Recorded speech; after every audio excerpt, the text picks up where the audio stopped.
So my name is Joe Medina. I'm the head instructor here at Baran's Kenpo Karate, and this is the guru story. There was once two boys, and as they were growing up, they had done everything together. They were going to school together, they would eat lunch together, snack time, they would even have nap time together.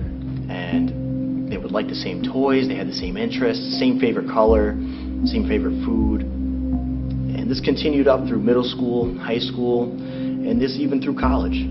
However, afterwards, life had come through and they had split ways. They had their separate families, separate lives. Years go by and they all meet back up at a family reunion. The first brother comes in and he's well dressed, he looks nice, cleanly shaven. But a little bit later on, the second brother comes and he doesn't have that same shine. He kind of walked with his head down.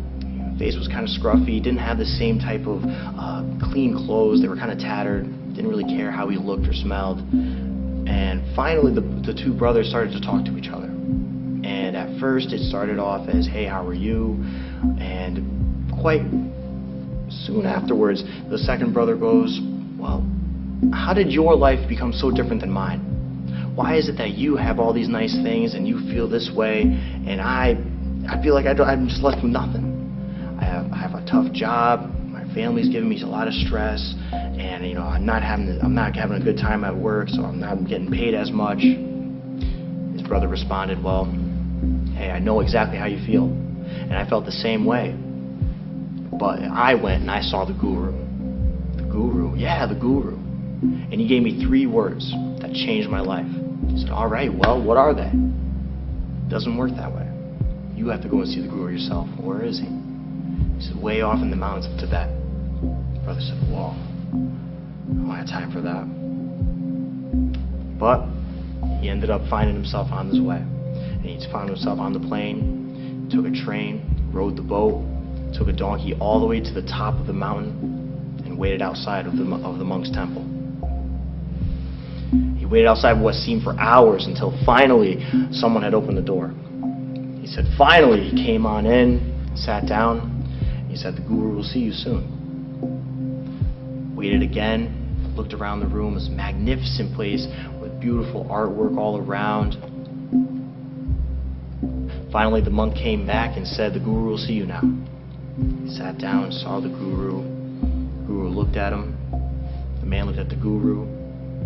The guru looked at the man and finally responded with gratitude.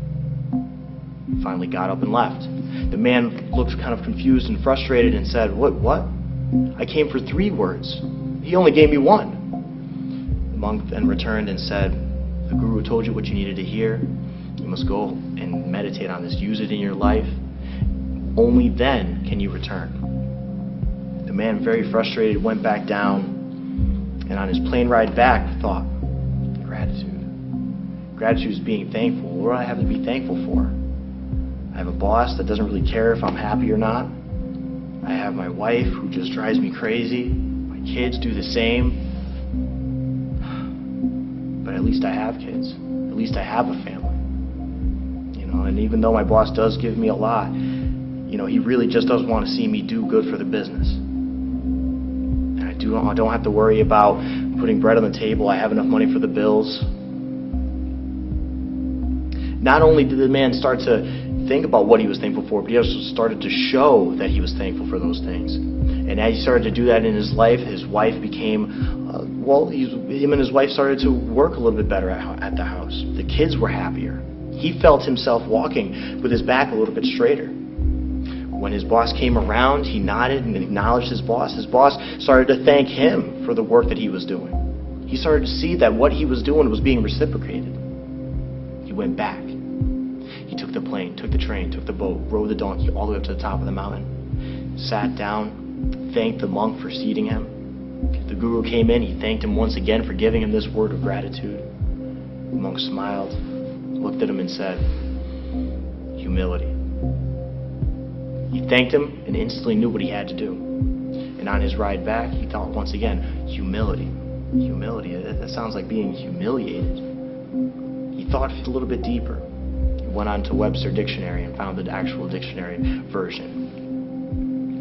And he saw that humility wasn't necessarily being humiliated, but being humble. Not necessarily having to brag about the things that you have or don't have. Putting others in front of yourself. He started to do so. He started to think of himself less at the house and started to be selfless. He started to think of his children a little bit more by helping them and sacrificing his time before bed to stay up to do their homework.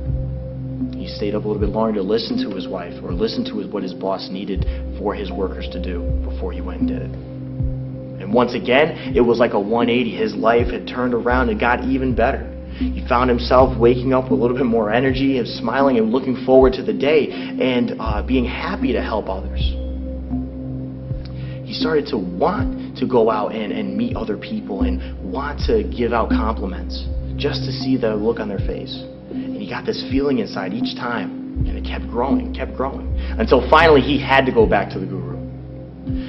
Took the plane, rode the train, took the donkey all the way up to the top of the mountain, waited outside in the cold, finally came in.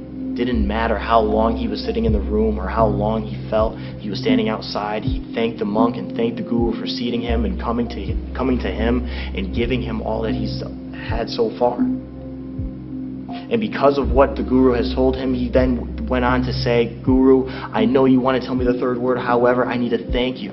Because once you've told me about gratitude and humility, I've just had this feeling, and it's more than happiness. It's almost like joy in my life." The guru smiled and said, "That's it. That's the third word. Joy.